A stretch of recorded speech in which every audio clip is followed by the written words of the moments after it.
संस्करण प्रक्रिया हे प्रकरण आपलं सुरू आहे। यामध्ये आपण बघत आहोत उपयोगिता मूल्य वाढवणारे संस्करण। या प्रकरणामध्ये आपण यापूर्वी 3 उपयोगिता मूल्य वाढवणारे संस्करण बघितले आणि त्यापूर्वी मूलभूत संस्करण सुद्धा आपण बघितलेले आहेत। आता उपयोगिता मूल्य वाढवणारे जे संस्करण आहेत ते आपण कोणते कोणते बघितले बघा। एक आपण बघितलं होतं जलरोधक संस्करण,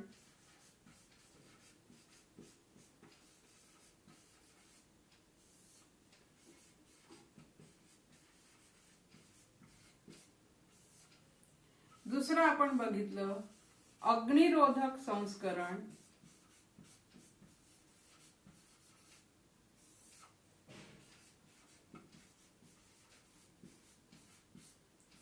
तिसरं आपण बघितलं कीटक रोधक संस्करण,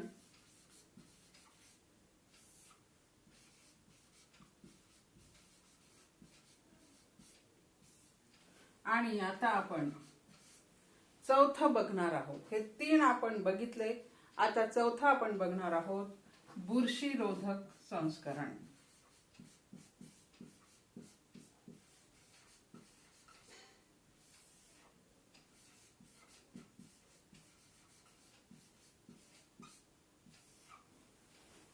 आपण बघितलं की वस्त्रतंतूंचं वर्गीकरण मध्ये नैसर्गिक तंतू आणि मानवनिर्मित तंतू असे 2 वर्ग आहेत। या 2 वर्गांमधले जे तंतू आहेत, जसं नैसर्गिक तंतू जे आहेत त्यामध्ये एक भाग आहे, एक वर्ग आहे प्रथिनजन्य तंतू, दुसरा वर्ग आहे सेल्युलोजजन्य तंतू, तिसरा आहे खनिज तंतू। हे आपल्याला याच्यासाठी बघायचं आहे की त्याचा संबंध इथे येतो आहे। तर हे जे नैसर्गिक तंतू आहे यातले वनस्पतीज तंतू म्हणजे ते सेल्युलोजचे बनलेले असतात, त्यांना म्हणतात सेल्युलोजजन्य तंतू। आपण बघतो आहे की सेल्युलोजजन्य तंतू आणि प्रथिनजन्य तंतू या तंतूंवर काही जैविक परिणाम होत असतात। म्हणजे काही जे काही जैविक घटक आहेत हे घटक या तंतूंवर परिणाम करतात। तंतूंची साठवण करताना विशेषतः हा परिणाम दिसून येतो। जे प्रथिनजन्य तंतू असतात त्या तंतूवर साधारणपणे कीटक किंवा कसर याचा दुष्परिणाम होत असतो, आणि जे सेल्युलोजजन्य तंतू आहेत म्हणजेच वनस्पतीपासून बनणारे जे तंतू आहेत त्यावर बुरशीचा हानिकारक परिणाम होत असतो। म्हणजे बुरशीचा हानिकारक परिणाम होणारे आहेत वनस्पतीजन्य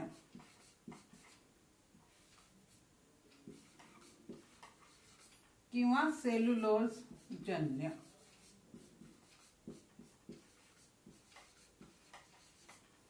जे सेल्युलोजचे बनलेले आहेत, आणि सेल्युलोज हे वनस्पतीचा एक भाग आहे, हे तंतू रासायनिक दृष्ट्या सेल्युलोजचे बनलेले असतात।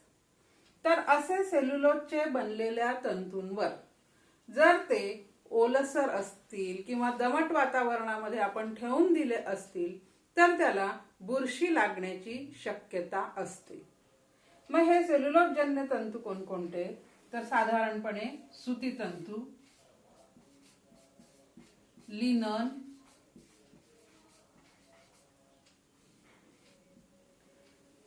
ज्यूट किंवा हे रेयॉन। हे सुद्धा रेयॉन हा मानवनिर्मित तंतू आहे। हे आपण आता शिकलेलो आहे की रेयॉन हा मानवनिर्मित तंतू आहे, पण त्यावर बुरशीचा हानिकारक परिणाम होतो कारण रेयॉन हा याच्या उत्पादनामध्ये कच्च्या मालामध्ये सेल्युलोज वापरलेला असतो, म्हणून रेयॉन वर सुद्धा इथे बुरशीचा परिणाम दिसून येतो.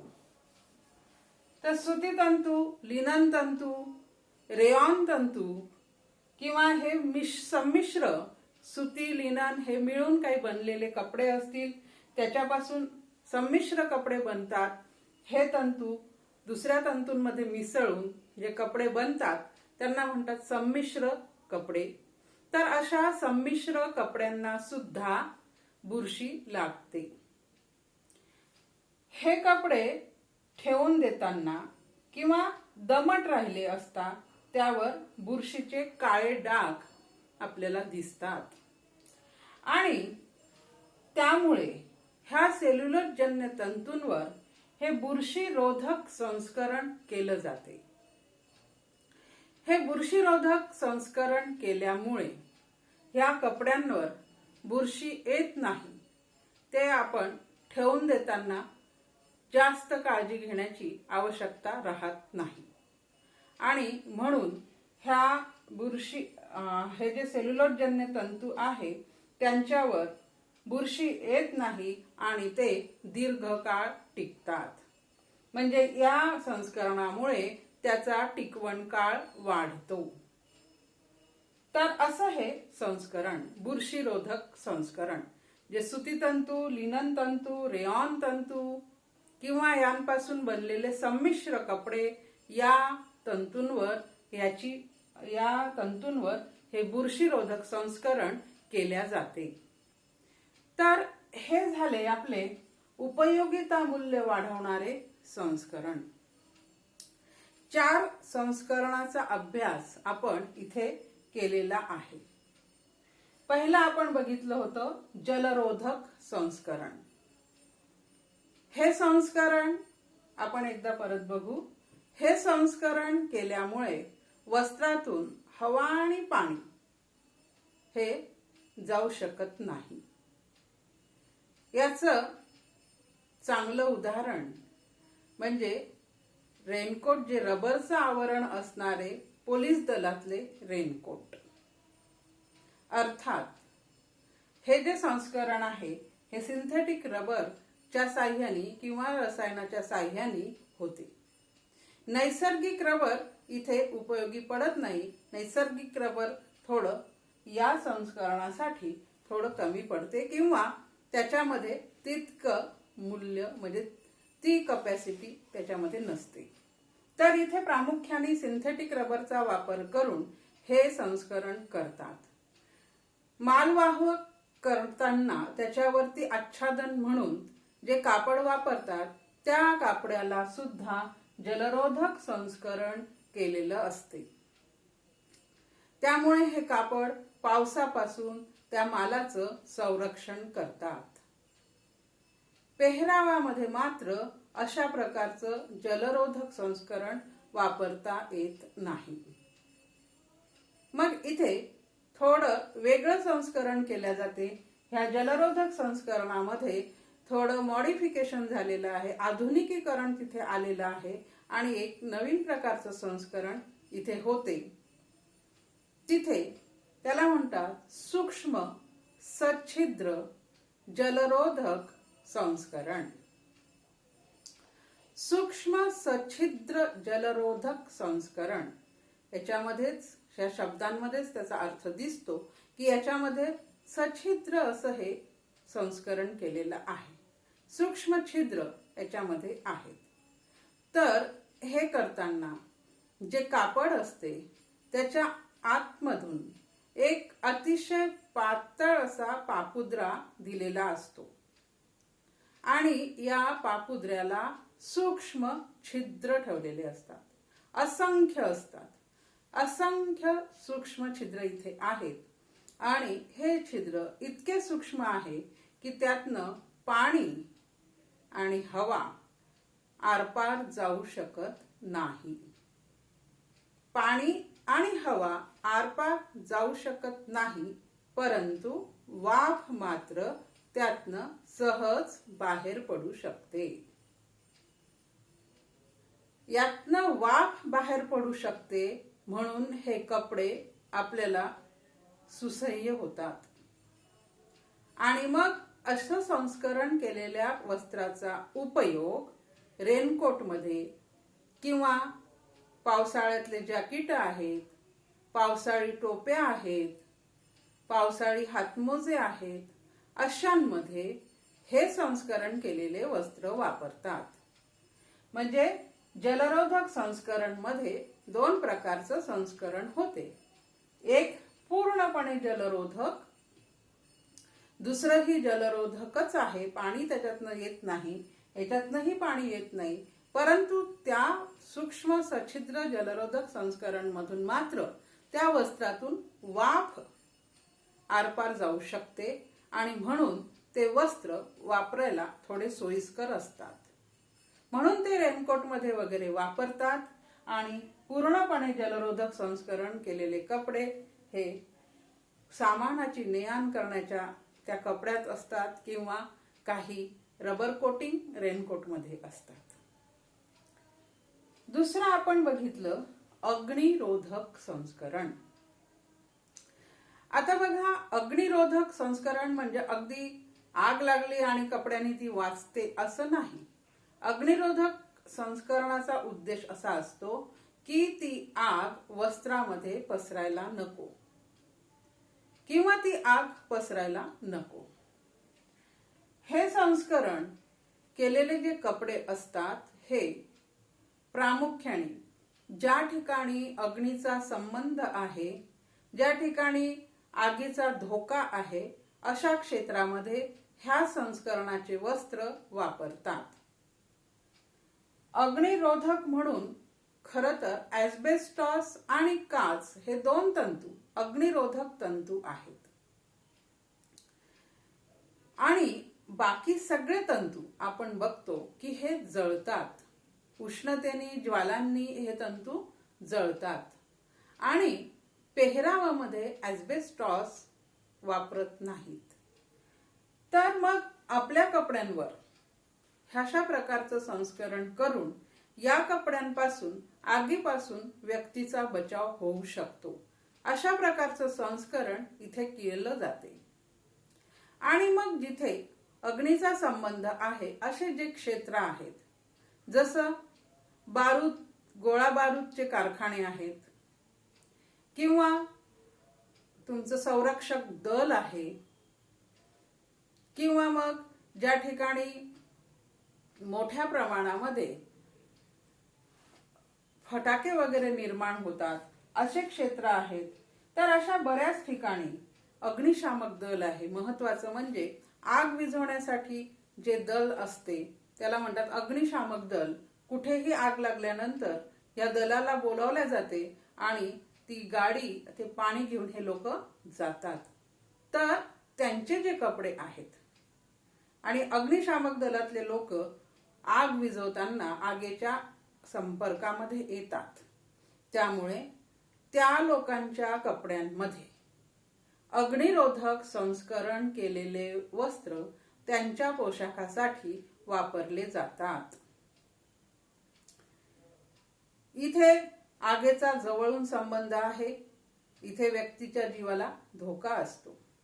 दारुगोळा बनवणारे कारखाने आहेत किंवा कोळशाच्या खाणी आहेत, इथे सुद्धा एखादा अपघात होऊ शकतो, कारण इथे आगीशी संबंध असतो.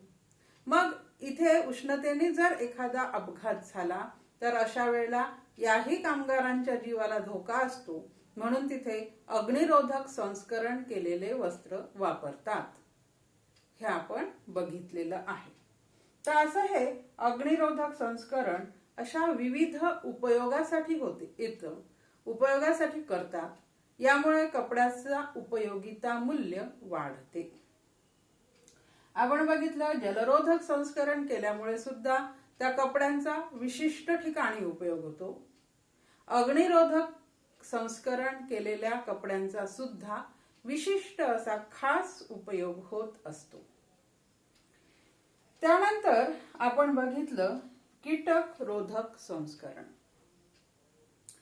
आता कीटक रोधक संस्करण हे आपल्या लक्षात आलं असेल की हे कीटक प्रथिनजन्य तंतूंना हानी पोहोचवतात. काही कीटकांचं हे प्रथिन आवडीचं खाद्य असते आणि म्हणून ज्या वेळेला हे कीटक त्या वस्त्रांना लागतात किंवा त्या वस्त्रात मधलं प्रथिन खातात त्यावेळेला त्या कपड्यांना हानी पोहोचते. काही वेळेला तिथे छिद्र दिसतात तर आणि ते कपडे नंतर फाटतात. म्हणून मग कीटकरोधक संस्करण प्रामुख्याने प्रथिनजन्य तंतूंवरती करतात आणि प्रथिनजन्य तंतू आपल्याला मिळतात प्राण्यांपासून.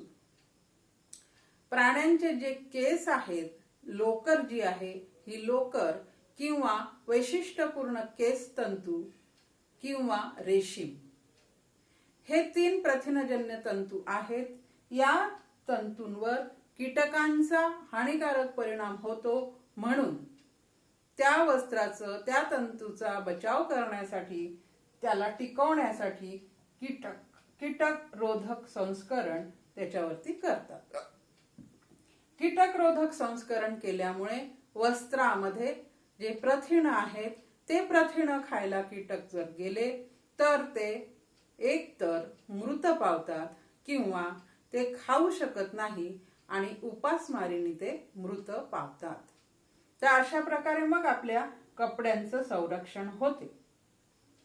हे कीटकरोधक संस्करण स्थायी किंवा अस्थायी दोन्ही प्रकारामध्ये उपलब्ध असते आणि हे संस्करण केल्यामुळे त्या वस्त्रांना कीटक लागत नाही, कसर लागत नाही आणि वस्त्र दीर्घकाळ टिकतात. म्हणजे या संस्करणामुळे सुद्धा त्याचा टिकवण काळ वाचतो. त्यानंतर आपण चौथं बघितलं बुरशीरोधक संस्करण.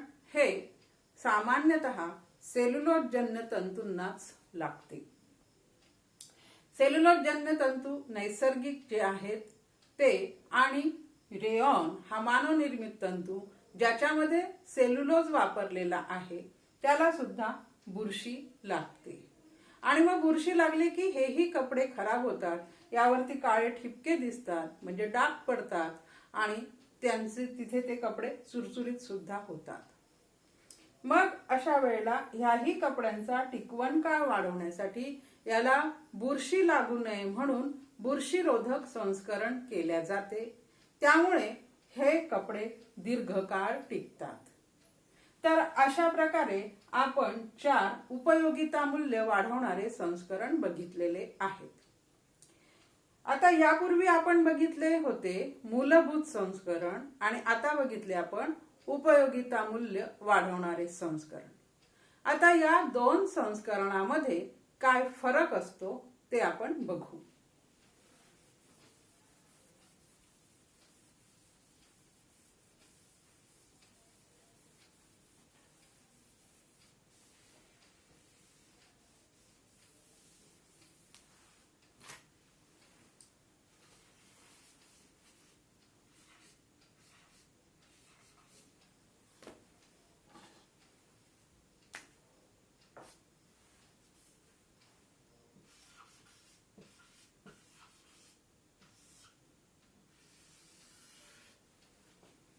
मूलभूत संस्करण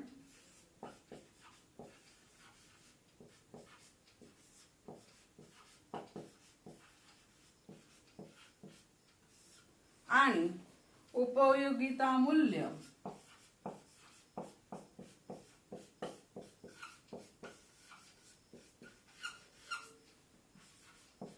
वाढविणारे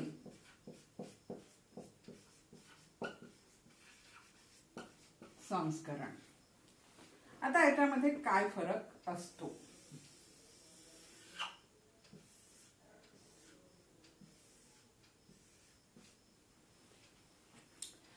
आता सर्वात महत्त्वाचं म्हणजे कुठल्याही कपड्यावर संस्करण करताना मूलभूत संस्करण ह्या आवश्यक आहेत.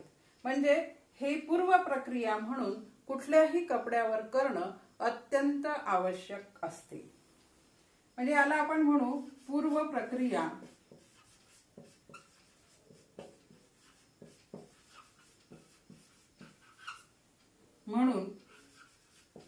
कपड्यांवर करणे अत्यावश्यक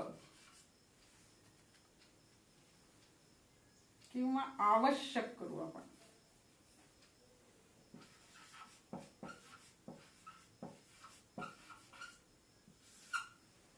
पूर्व प्रक्रिया म्हणून हे संस्करण करणं आपल्या कपड्यांवर आवश्यक असते.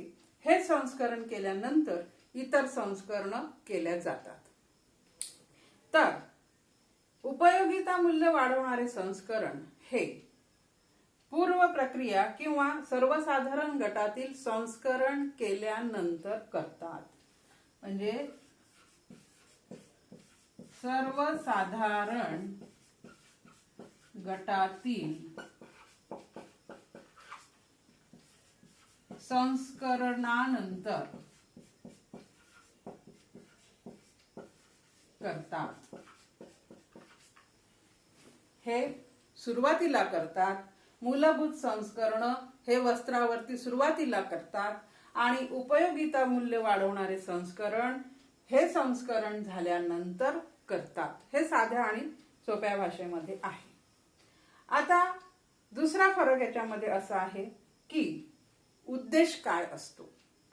मूलभूत संस्करणाचा उद्देश असतो त्या वस्त्राला त्याचा किमान दर्जा प्राप्त करून देणे.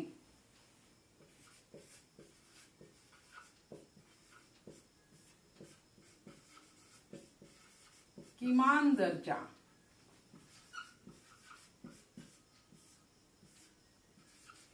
प्राप्त करणे किंवा करून देणे. त्या कपड्याला किमान दर्जा प्राप्त करून देणे हा या मूलभूत संस्करणाचा उद्देश आहे. तर उपयोगिता मूल्य वाढवणाऱ्या संस्करणाचा उद्देश असतो की त्या वस्त्रामध्ये नसणारे गुणधर्म निर्माण करणे. थोडक्यात आपण लिहू, वस्त्रात नसणारे गुणधर्म निर्माण करणे.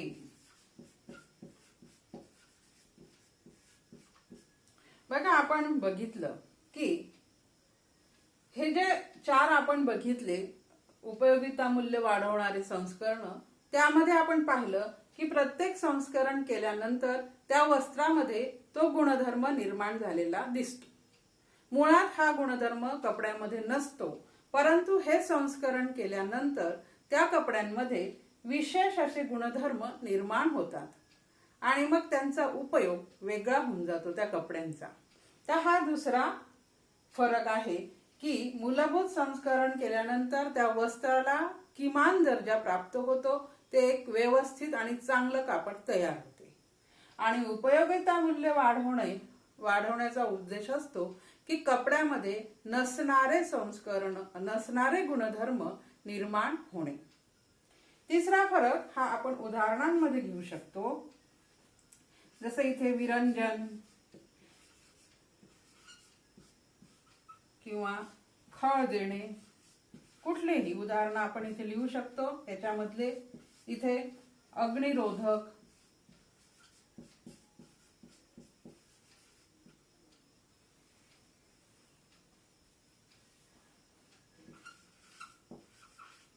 जलरोधक वगैरे असे याचे अनेक उदाहरणं आहेत. तर अशा प्रकारे हे दोन संस्करणामधले फरक आहे. उपयोगिता मूल्य वाढवणारे संस्करण, मूलभूत संस्करण आणि उपयोगिता मूल्य वाढवणारे संस्करण. पहिला फरक म्हणजे मूलभूत संस्करणात हे कपड्यावर सुरुवातीला करतात. पूर्व प्रक्रिया म्हणून हे आपल्या कपड्यांवर करणं आवश्यक असतात. आणि उपयोगिता मूल्य वाढवणारे संस्करण हे संस्करण झाल्यानंतर सर्वसाधारण गटातले म्हणजेच मूलभूत संस्करण झाल्यानंतर हे संस्करण करतात. दुसरा फरक हा असतो की मूलभूत संस्करणाचा उद्देश हा आहे किंवा याच्याकरता करतात की कपड्याला त्याचा किमान दर्जा प्राप्त होतो. एक चांगला आकर्षक सुंदर कापड तयार होतो. आणि उपयोगिता मूल्य वाढवणारे संस्करण केले तर त्या कपड्यात नसणारे गुणधर्म निर्माण होतात. हा याचा दुसरा फरक. त्याच्यामध्ये आपण उदाहरणं घेऊ शकतो किंवा तिसरा फरक म्हणून ते लिहू शकतो. तर याच्यातच उदाहरणं सुद्धा आपण लिहू शकतो की हा जो आहे मूलभूत संस्करण, याच्यामध्ये विरंजन, खळ देणे हे याचे उदाहरणं आहेत. आणि उपयोगिता मूल्य वाढवण्यामध्ये अग्निरोधक संस्करण, जलरोधक संस्करण, कीटकरोधक, बुरशीरोधक हे याचे उदाहरणं आहेत.